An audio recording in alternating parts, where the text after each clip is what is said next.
Good morning, everyone. Welcome back in our new session of chapter number 9. And today we will discuss the grammar topic direct and indirect speech. In previous classes, I have told you about the direct and indirect speech are in live class also. Now, first of all, we will see that what is a direct speech. Direct speech होता क्या है?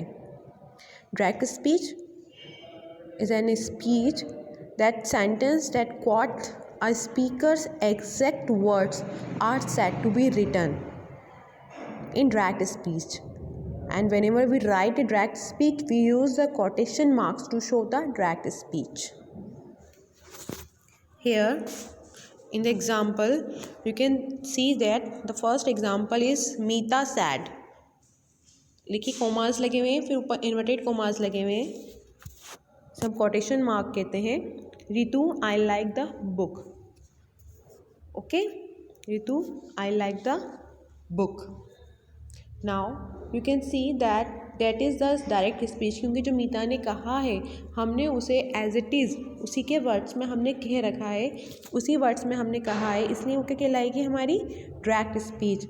But जब हम उनके words को change करके उसकी बात को इट मीन्स हमसे कह सकते हैं कि indirect speech is use to tell us what somebody has said but the exact words of the speaker are not repeated, but we will convey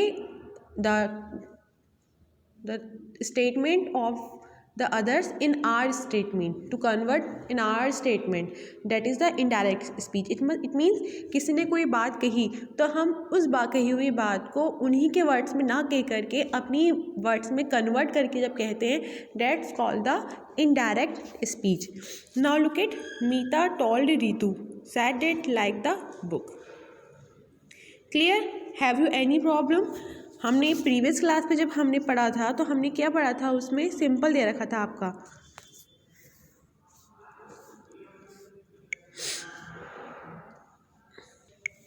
yes, now look eight, हमने last time कैसा पढ़ क्या देखा था, हमने sentence में देखा था कि सिंपल हमारा सेंटेंस दे रखा था. You will see, you see in the column B, Neel said I do not feel like playing. ठीक है, it is a direct speech and the indirect speech is Neil said that he did not feel like playing. First of all you will focus on these words. जब आपकी जो direct speech है उसमें sad आएगा, हम only focus करेंगे हमारे past tense पर, क्योंकि आपके सिलेबस में सिर्फ पास्ट टेंस ही दे रखा है. ठीक है, इसलिए हम सिर्फ वही उसी पर फोकस करेंगे, बिकॉज अगर मैं आपको ज़्यादा डिटेल में बताऊँगी तो आप कन्फ्यूज हो जाएंगे. Clear that? तो जो आपके सिलेबस में है हम उतना ही रिपीट करेंगे. हर टेंस में अलग तरीके से डायरेक्ट स्पीच को इनडायरेक्ट स्पीच में चेंज किया जाता है, but here we have only the past tense, that's why we will talk about the past simple tense. Past tense में भी हमारा सिंपल टेंस है. नाउ हम कैसे पता लगाएंगे कि हमारा टेंस जो है वो है, क्योंकि जो फर्स्ट वर्ड दे रखा है Neel said, and the said is a second form of say. It means यहाँ पास्ट फॉर्म का यूज़ हुआ है सैड. ठीक है, और ब्रैकेट में आप देखेंगे आई do not feel like playing, तो जो ब्रैकेट वाला है वो तो प्रेजेंट में दे रखा है, बट हम उस पर ध्यान नहीं देंगे. क्यों नहीं देंगे? हमें काय में चेंज करना है, according to the first person. जो फर्स्ट बॉक्स में आपके जो दे रखा है कॉलम ए के, नील सैड, तो हमारा जो सैड है वो क्या है, हमारा पास्ट है. तो हमें जो आगे वाला सेंटेंस है जो कॉमास में दे रखा है, कोटेशन मार्क में दे रखा है, उसको हमें पास्ट में चेंज करना है. इट मीन्स पास्ट सिंपल में चेंज करना है. ठीक है, आप ध्यान रखेंगे अगर आगे आपके सैड दे रखा है तो आपको उसके जो आगे वाला सेंटेंस है उसको आपको पास्ट सिंपल में चेंज करना होगा if there is a present tense. Okay, अगर ब्रैकेट में अगर कोटेशन जो है आपकी प्रेजेंट टेंस में दे रखी है, प्रेजेंट सिंपल में दे रखी है, और आगे आपका सैड दे रखा है, इट मीन्स पास्ट दे रखा है, तो आप बीच वाले सेंटेंस को काय में चेंज करेंगे, पास्ट सिंपल में. It means you use the second form of a verb. Clear? जैसे कि एग्जाम्पल्स आप देख सकते हैं, इसमें दे रखा है आपके नील सैड का सैड ही रहेगा, और हम कॉमास हटा के क्या लगा देते हैं, that he did not feel like playing. हमने डू नॉट का क्या कर दिया है, हमने डिड नॉट कर दिया है. ठीक है, did not feel like playing. Clear? ऐसे ही आपका जो नेक्स्ट सेंटेंस है वो है, now listen carefully, your sentence is Roma said I love cheese. तो Roma said then comma then quotation mark I love cheese, उसे क्या पसंद है, चीज़ पसंद है, रोमा ने कहा। जब हम इसको कन्वर्ट करेंगे इनडायरेक्ट स्पीच में, then Roma said that, commas की जगह पे हम क्या यूज़ करेंगे, that. Then said is a past form, that's why हम आगे वाले सेंटेंस में शी लव का क्या कर देंगे, हम लव्ड कर देंगे, loved cheese. Okay, clear. Indirect speech is used to tell us what somebody has said, but the exact words of the speaker are not repeated. हम सामने वाले की बात को अपने अल्फाज में, अपने वर्ड्स के थ्रू कहते हैं, उसे इनडायरेक्ट स्पीच कहते हैं। और जब हम किसी की बात को उसी के वर्ड्स में रिपीट करते हैं, that's called the direct speech. आपको ध्यान रखना है, जब हम पास्ट टेंस का यूज़ करते हैं, इट मीन्स दैट जब हमारा जो फर्स्ट वाला बॉक्स है उसमें इन्वर्टेड कॉमास से पहले वाला जो हिस्सा है आपका, उसमें अगर आएगा, उसमें क्या आएगा, उसमें अगर ये दे रखा होगा कि आपको जो आपकी डायरेक्ट स्पीच है, हम इसे मानते हैं जो फर्स्ट वाला कॉलम है डायरेक्ट स्पीच में दे रखा है नील सैड, सैड का यूज़ हो रहा है, और जो कोमास है, कोमास के अंदर प्रेजेंट सिंपल का यूज़ है। तो हम अपनी जब इनडायरेक्ट स्पीच बनाएंगे, इनडायरेक्ट स्पीच को हम रिपोर्टेड स्पीच भी कहते हैं। तो रिपोर्टेड स्पीच में हम क्या करेंगे, उसको पास्ट सिंपल में चेंज कर देंगे। It means past present simple tense change into past simple tense, आप ऐसे समझिए, ठीक है, क्लियर दैट, अंडरस्टूड।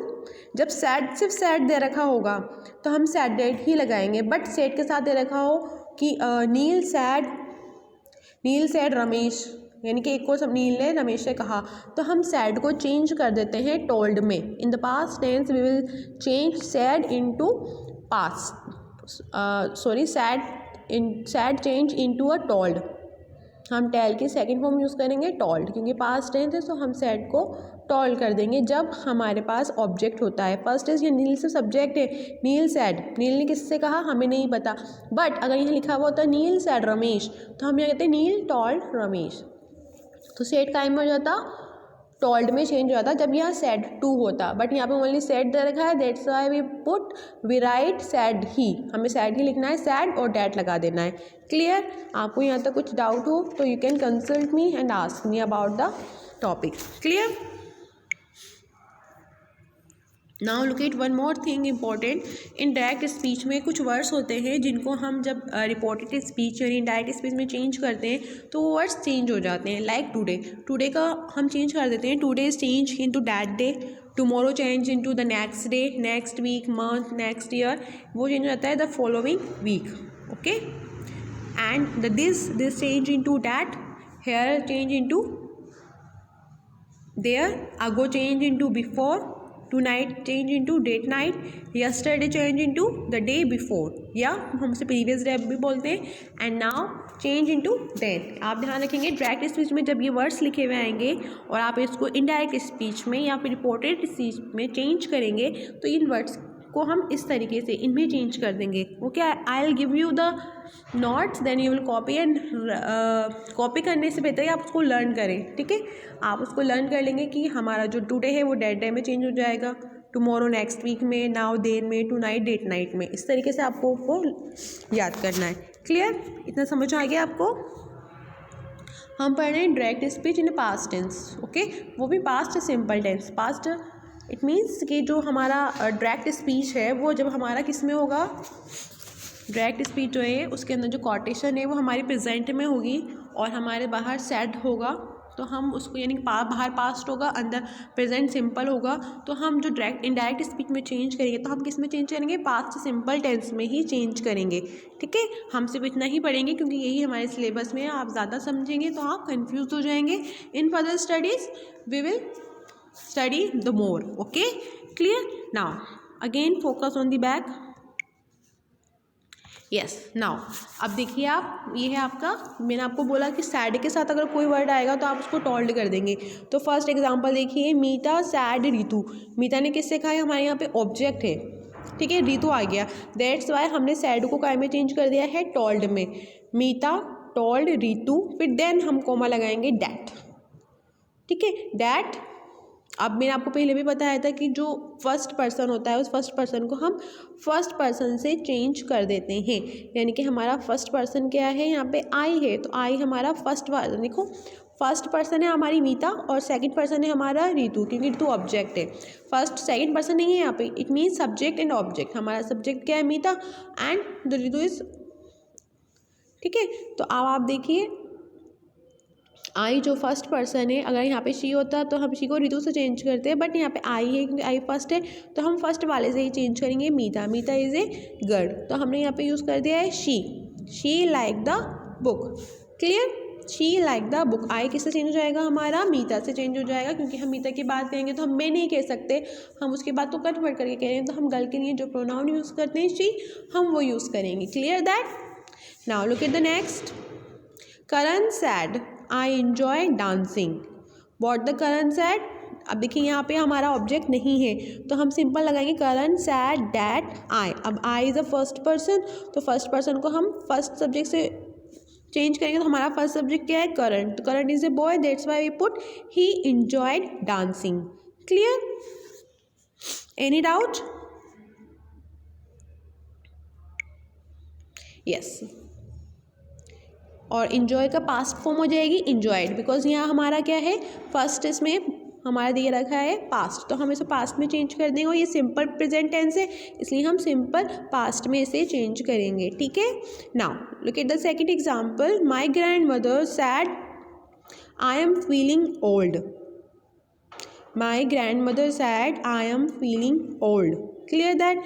तो ग्रैंडमदर सैड, अब यहाँ पे कोई भी ऑब्जेक्ट नहीं है, कोई भी उसने किससे कहा ये नहीं है, यानी कि सैड टू नहीं है, तो सैड का सैड ही रहेगा, my grand mother sad that, और यहाँ आई का grand mother is a lady, तो आई का शी हो जाएगा डैट, शी, एम का वॉज हो जाएगा, she was feeling old, clear, any doubt, okay, now listen, the quotation marks are removed as the words are not exact words of the speaker anymore, that is added before the speaker words, clear, any doubt, the sentence within the quotation mark changed to past tense, this happens because someone has already said those words, that's why हम जो present में उनका sentence repeat हुआ है उसको हम काय में चेंज कर देते हैं, पास्ट में, क्योंकि गुजर चुका है तो हम उसे पास्ट सिंपल में चेंज कर देंगे जो हमने प्रेजेंट सिंपल में लिखा हुआ है, क्लियर दैट। एंड प्रोनाउन जो है हमारा, जो आई जो होता है फर्स्ट पर्सन होता है, इसलिए आई इज चेंज इनटू अ ही और शी, जो भी आपके सब्जेक्ट दे रखा होगा उसके अकॉर्डिंग हम उसको चेंज कर देंगे when change to indirect speech, clear that. Now look at the downwards, next examples आप देखेंगे, देखिए Rajni asked when can I go home. अब देखिए इसमें एक और चीज़ मैं आपको बता दूं, आप जब किसी डायरेक्ट स्पीच में कोई क्वेश्चन पुट अप करेंगे या आपको कोई एक्सक्लेमेशन मार्क होगा, आप उस सेंटेंस को आपको सिंपल सेंटेंस बनाना है, सिंपल मतलब there is no question mark. Indirect speech में हम ना तो इंटेरोगेटिव क्वेश्चंस बना सकते हैं और ना ही एक्सक्लेमेटरी, हम सिंपल सेंटेंसेस बनाते हैं। अगर आपका डायरेक्ट स्पीच में अगर डायरेक्ट स्पीच में इंटेरोगेटिव सेंटेंस दे रखा है, then we will change the interrogative sentence into simple sentence, okay, any type of sentence if there are given, then we will change the sentence into simple sentence, okay। now look at the Rajni asked, देखिए अब यहाँ पे asked आई है ना, asked क्यों आया, क्योंकि यहाँ पे इंटेरोगेटिव सेंटेंस बना हुआ, इंटेरोगेटिव सेंटेंस में वी यूज्ड asked, ओके। अब asked के बाद डेट का यूज़ हम नहीं करते हैं, ठीक है, asked के बाद डेट नहीं आता है। और देखिए यहाँ पे जब WH वर्ड दे रखा होता है तो हम WH वर्ड को ही हमारा क्या करते हैं, डेट की जगह यूज़ करते हैं, डेट नहीं आता है जब इंटेरोगेटिव क्वेश्चंस दिए हुए होते हैं तो हम वहाँ पे डेट का यूज़ नहीं करते हैं, बल्कि जो WH वर्ड्स दे रखे होते हैं हम उन्हीं का यूज़ करते हैं। इट मीन्स हमारे जो WH वर्ड्स हैं वो रिलेटिव प्रोनाउन का यूज़ हो जाता है, ठीक है, एज ए रिलेटिव प्रोनाउन हम यूज़ करते हैं और वो क्वेश्चंस इंटेरोगेटिव से काय में चेंज हो जाता है, हमारा सिंपल टेंस में चेंज हो जाता है, सिंपल सेंटेंस में चेंज हो जाता है। Now look at the Rajni asked when I go home, तो देखिए रजनी आस्क्ड का आस्क्ड रहेगा, आस्क्ड का हम डेट नहीं लगाएंगे, हम जब कॉमास रिमूव करेंगे तो उसकी जगह वेन ले लेगा। यहाँ हमने वेन को as a interrogative pronoun use नहीं कर रहे हैं, यहाँ हमने इसको रिलेटिव प्रोनाउन बना दिया है कि रजनी आस्क्ड व्हेन शी। अब देखिए आई, रजनी फर्स्ट पर्सन है तो आई क्या है हमारा, Rajni. Rajni is a girl तो रजनी का हमने शी कर दिया। कैन, क्योंकि हमारा बाहर जो है वो पास्ट है तो हम यहाँ पे प्रेजेंट ये जो मॉडल दे रखा है इसको भी हम क्या कर देंगे, हम इसको भी पास्ट में चेंज कर देंगे। कुड, कैन की पास्ट फॉर्म क्या होती है, कुड। क्योंकि कुड आ गया है इसलिए हम गो को फर्स्ट फॉर्म में लिखेंगे, एक सेंटेंस में हम एक ही यूज़ करेंगे सेकेंड फॉर्म, तो go home. Rajni asked when she could go home. Clear. नीचे देखिए Shanaya asked which book is good, और देखिए यहाँ पे हमने इंटरोगेटिव मार्क हटा के हमने फुल स्टॉप लगा दिया है, तो यहाँ फुल स्टॉप पे लगेगा। You have to remember this things कि हमें जब हम डायरेक्ट स्पीच को इनडायरेक्ट स्पीच में चेंज करेंगे तो सेंटेंस किसी भी टाइप का हो, you will change the sentence into a simple sentence. Okay, assertive sentence interrogative में नहीं आएगा, ना ही अनदर सेंटेंसेस बनेंगे, सिंपल टेंस में हमें उसे चेंज करना होगा।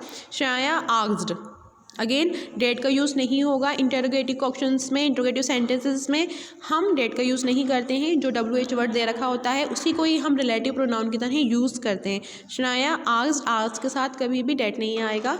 श्रेया आस्क्ड विच, विच यहाँ पर रिलेटिव प्रोनाउन बन गया है, विच बुक, विच बुक। अब इज़, इसकी जगह पे क्या हो जाएगा, हम वॉज। और यहाँ ध्यान रखेंगे आप हेल्पिंग वर्ब जो है सब्जेक्ट के बाद लगाएंगे, क्योंकि हम इंटरोगेटिव में सब्जेक्ट से पहले हेल्पिंग वर्ब लगाते हैं। That's why will change here, हम सब्जेक्ट फर्स्ट नंबर पे लिखेंगे जब इंटरोगेटिव सेंटेंस है, ताकि हम उसको चेंज कर दें सिंपल टेंस में। तो हमारा बुक पहले आ गया है और बुक के बाद हम क्या लगाएंगे, विच बुक वॉज, इसका वॉज हो जाएगा वॉज गुड।